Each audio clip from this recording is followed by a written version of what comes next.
বারোবিশা ব্যবসায়ী সমিতির সভায় দফায় দফায় চলে দুই পক্ষের বাক বিতণ্ডা। সমিতি থেকে বহিষ্কার 24 জন সদস্য। উল্লেখ্য, সম্প্রতি আলিপুরদুয়ার জেলার বারোবিশা ব্যবসায়ী সমিতির বিরুদ্ধে দুর্নীতির অভিযোগ তোলে ব্যবসায়ী সমিতিরই একাংশ। এই নিয়ে কুমারগ্রাম বিডিও অফিসেও লিখিতভাবে জানান তারা। সেই ঘটনার পরই তড়িঘড়ি বারোবিশা ব্যবসায়ী সমিতি বুধবার একটি সভার ডাক দেন। ব্যবসায়ী সমিতির হল ঘরে এদিন ওই সভা দীর্ঘক্ষণ চলে। ওই অভিযোগকারী এক অংশের সঙ্গে সমিতির বাকবিতণ্ডা।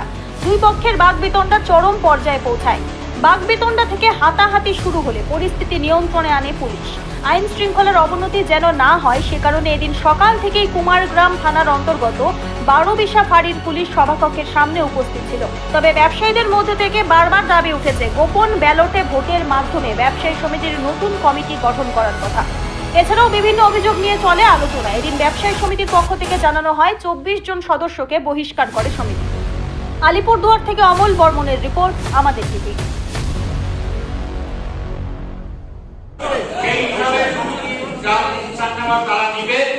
বেশিরভাগ সদস্য তাদের সাপোর্টে এই কথা বলেছে।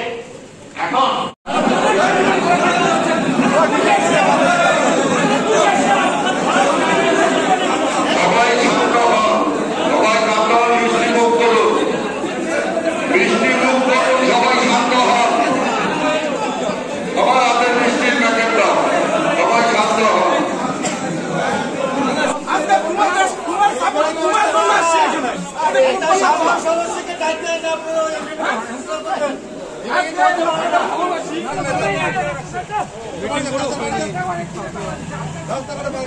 উদ্দেশ্য নিয়ে বিশেষ সাধারণ সভা, এটা এই বছর আমাদের ডোনেশন কুপনের একটা খেলা হয়েছিল।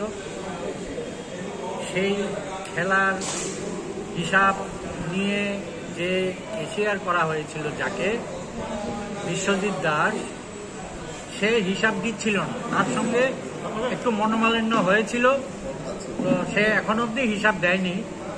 নিয়ম বহির্ভূতভাবে সে এখনো হিসাব দেয়নি। না দিয়ে বিশ্বজিৎ দাস, এশিয়ার ছিল বিশ্বজিৎ দাস, সভাপতি ছিল বাবুলাল সাহা। তো তারা কি করেছে, একটা মিথ্যা অভিযোগ এইখানে যে এই 20 বছর আগের ঘটনা থেকে এই বর্তমান যে ডোনেশন কুপনের খেলা, সমস্ত উল্লেখে সম্পূর্ণ মিথ্যা অভিযোগ তারা কুমারগ্রাম ব্লক ডেভেলপমেন্ট অফিসারের কাছে গিয়ে মিথ্যা অভিযোগ দায়ের করেছে। এইবার সমিতি তখন চিন্তা করলো যে একজন ম্যাজিস্ট্রেটের কাছে যেহেতু অভিযোগগুলো করেছে, তো এটা নিয়ে এই ডোনেশন কুপন খেলার মধ্যে এলাকার বিশিষ্ট মানুষজন, তাদের সবাইকেই আমন্ত্রণ জানানো হয়েছিল। তারা সবাই উপস্থিত ছিল, সমিতিকে সহযোগিতা করেছে। সেখানে কোনো রকম ট্যাম্পারিং কেন কোনো কিছুই ঘটেনি। তাই এলাকার মানুষ সবাই মিলে, সমিতি নিজে তো কিছু করেনি, খেলাটা পরিচালনা করেনি, সেটা করেছে জনসাধারণ। সদস্যরা বুঝিয়ে দিলেন যে এই কাজটা অন্যায় হয়েছে, এই কাজটা ওরা করতে পারে না। যে সমস্ত সদস্যরা এই কাজটা করেছে তাদেরকে সমিতির থেকে বহিষ্কার করা হোক।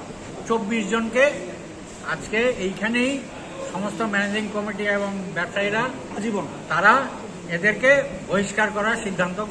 আমরা তো একটা ভিডিওতে কমপ্লেন করেছিলাম, তো সেই পরিপ্রেক্ষিতে তড়িঘড়ি ব্যবসায়ী সমিতি এবং এলাকার বিশিষ্টজনেরা যারা এই লটারি খেলার সঙ্গে যুক্ত ছিল তাদেরকে ডাকা হয়েছিল। তাদের সামনে আমাদের তর্ক বিতর্ক, আমাদের জবাব এবং প্রতিজবাব দেওয়া হচ্ছিল।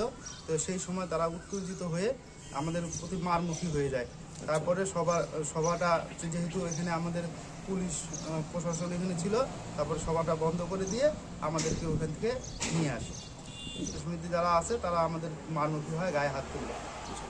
হ্যাঁ, সেটা তো ওনারা করতেই পারে, কারণ 2 বছর পরে ইনভিলিড কমিটি কীভাবে বরখাস্ত করে সেটা তো আমার বিশেষ একটা জানা নেই। এখন আপনারা কি করবেন?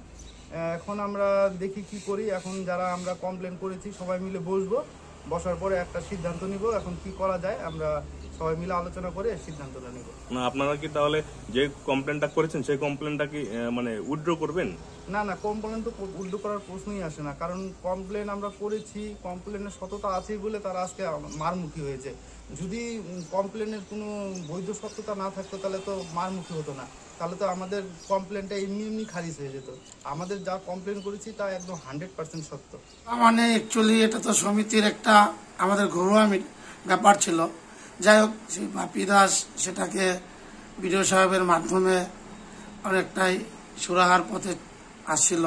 লাস্ট মুহূর্তে যা হয়, বাপি দাসেরকে পায় হাতাহাতি হওয়ার পজিশন, সেই পজিশনে মাননীয় ওসি সাহেবের সামনে বাপি দাসকে আমি হাত জোর করে বলি, বাবু গেলি তুই? আমি ওকে নিয়ে বাইরে যাই এবং সাথে ওসি সাহেব ছিল। যাওয়ার পরে সে চলে যায়। আমি ঠিক ফিরতে থাকি, আমাদের মাননীয় সম্পাদক কার্তিক সাহা মহাশয় আমাকে বলে ওঠে, হ্যাঁ জানা আছে তোমরা সব পক্ষপাতিত্ব। এই কথাগুলো আমার কেন বলবে?